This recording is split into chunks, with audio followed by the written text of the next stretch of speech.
We were all sports superstars, superstars, superstars. We were all sports superstars, and then we all grew up. We sit and stare into our coffee cups, remembering the way our bodies were. When we had cartilage in our knees and we touched our toes with ease, our backs were fully working, hip replacement wasn't lurking. We'll look back into the past and the days we had a blast, cause Mr. Diamond's here, and if you'll just lend him an ear, he'll tell your tales.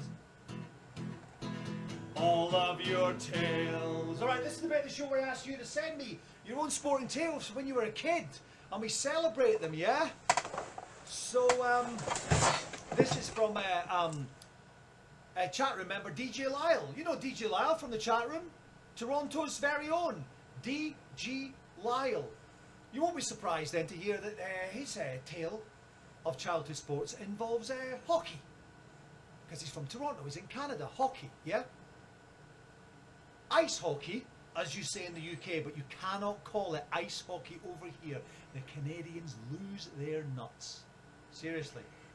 You've never heard Canadians, they just do it.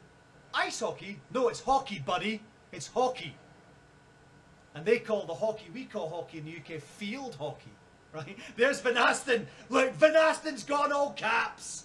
He's gone all caps. There is no other kind. There is just hockey. There is just hockey. Yes. Okay.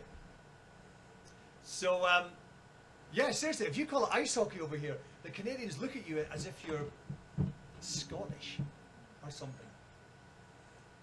Hello Serena, 1975, good to see you again.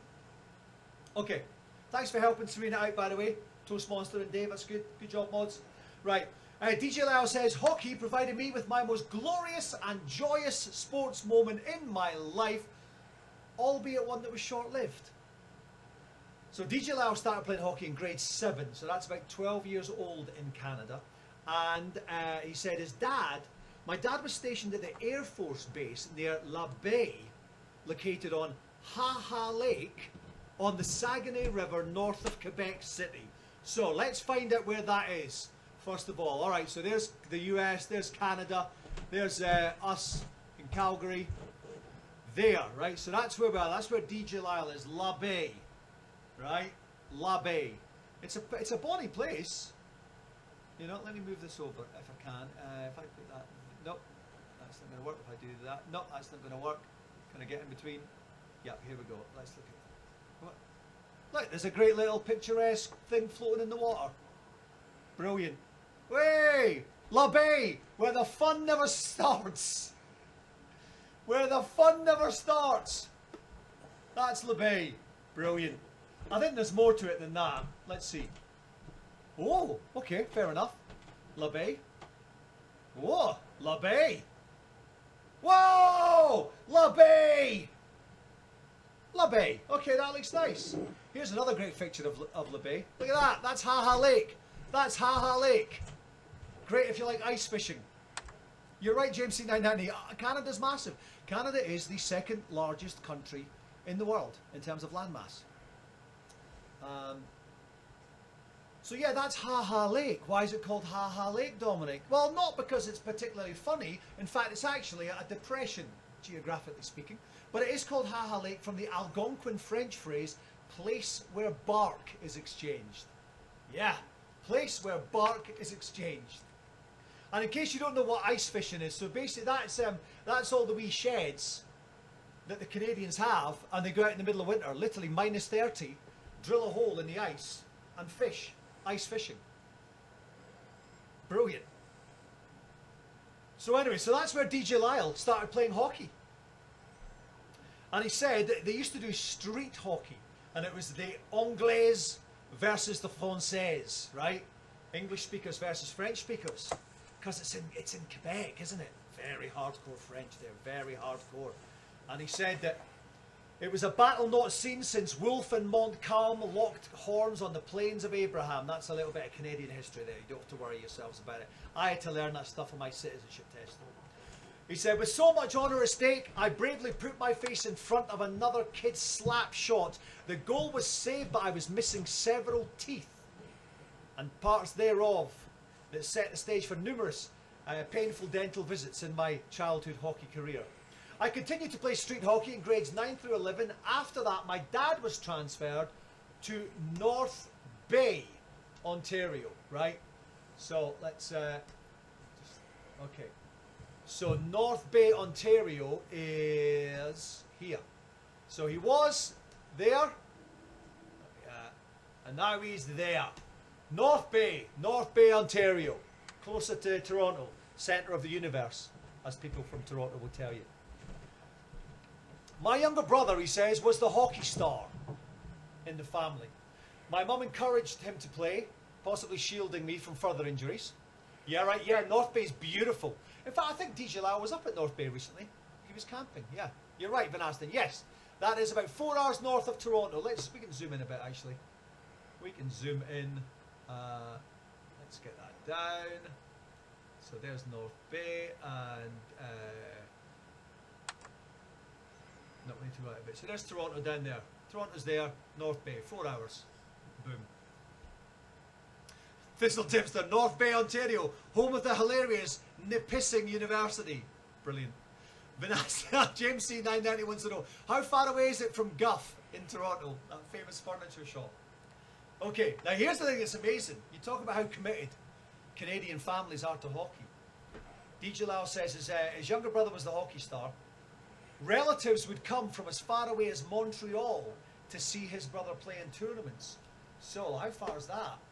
Those of you who, you know, have to go off and see your kids playing football in the UK. Like, there's the map. There's Montreal. There's North Bay. You can walk it in 110 hours. 110 hours to walk to see that, although if you take the car, it's basically it's 554 kilometres. It's basically 350 miles. That is the same distance as London, England to Glasgow. That's London to Glasgow, right? So that's how far, 8 hour drive. That's how far, you drive 8 hours. You drive 8 hours to see your nephew in a hockey tournament. Oof.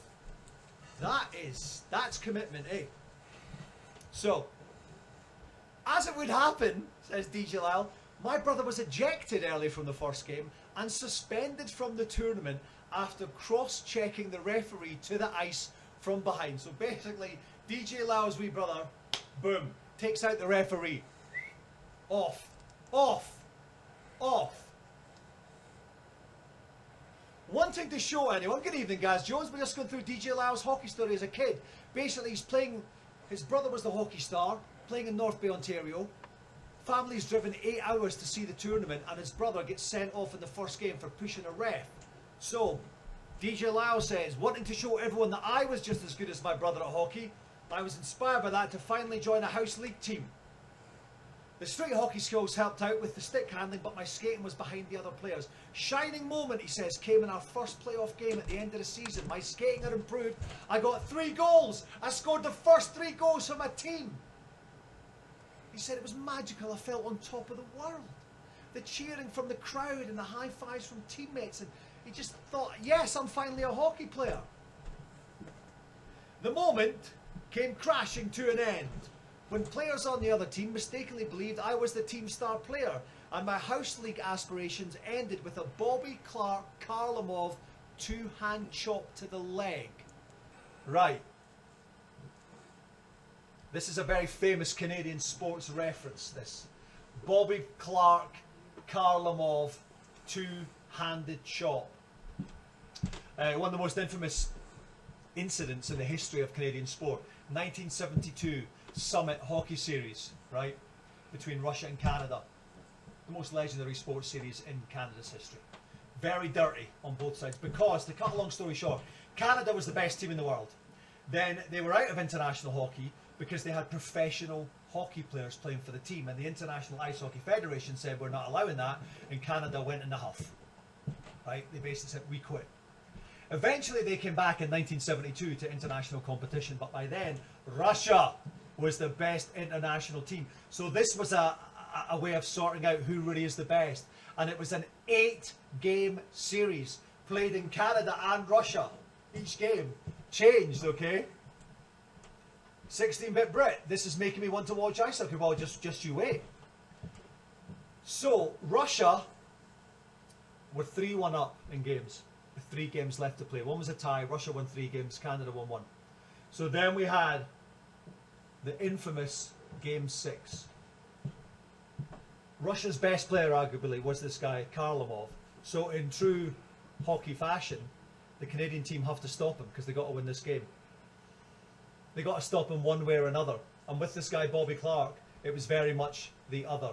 So here is here's the footage. Let me just move that this over. Okay, so here we go. The Soviets, the first score of the game, and at 2:12, all the scoring in the second period. 3-1 for Canada as the puck goes back to Raglan, number 5. So Russia's in the red. Both teams a man short. Soviets moves to the attack at center ice. Karlamov passes. Oh! So that's Karlamov. You can see Bobby Clark, the Canadian, coming in, and he smashes his ankle, right? At center ice. Karlamov. Just there. Passes back. Here's the roller in front. A shot. Knocked And he misses. by Berkman, who fell in front of it. And he's not happy. And there's going to be a penalty, I believe, on this one. Here's You're right, no helmets, Thistle Tipster, no helmets. The Soviet player shoved him in. Now Berkman goes over to the... And they allowed bald guys. But threatens him a bit, and Varlamov and Berkman. So it's a bit of a stramash, right? Let's see it one more time. It doesn't actually look a bit, not compared to hockey things, right? To normal. He comes in here and he really whacks his ankle. Oh, there. Now here's the thing, right? They knew Karlamov had a dodgy ankle. So this was, according to Russians, this is the dirtiest trick in the history of sports. And it broke his ankle. He went off. He comes back on, because he's a hockey player, plays a bit of that game, but he's not the same. Canada wins that game. Karlamov's injured for the next game. Canada wins that game as well. It all comes down to the final game. Karlamov comes back, but again, he's just broke his ankle. So he's not the same player. And Canada wins. Canada wins the Summit Series, and if you're a Russian hockey fan, it's basically what Maradona's handball is to England fans in football, in soccer, right? So that's what happened to DJ Lyle. As a kid, someone came up, whack, right on the ankle. Right on the ankle. He said he walked with a cane. Walked with a cane for ages after that.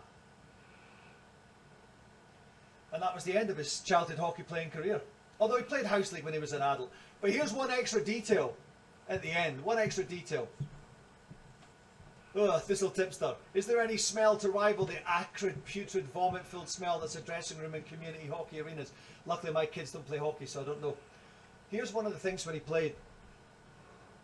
He says, I recall being late for one of the Toronto games due to a jumper at the 401 highway overpass. We were stuck on the highway with front row seats. Fortunately, the situation was resolved without incident. So that's him as a kid. There's a guy about to jump off the bridge. And they have to watch that for ages. So, so that's where all sports superstars. Thank you very much, DJ Lyle, who I think might not actually be here today for the show. But that's his story anyway. And thank you. Thank you. Oh! Sounds like there's a new theme. Sounds like a new jingle. Whoa!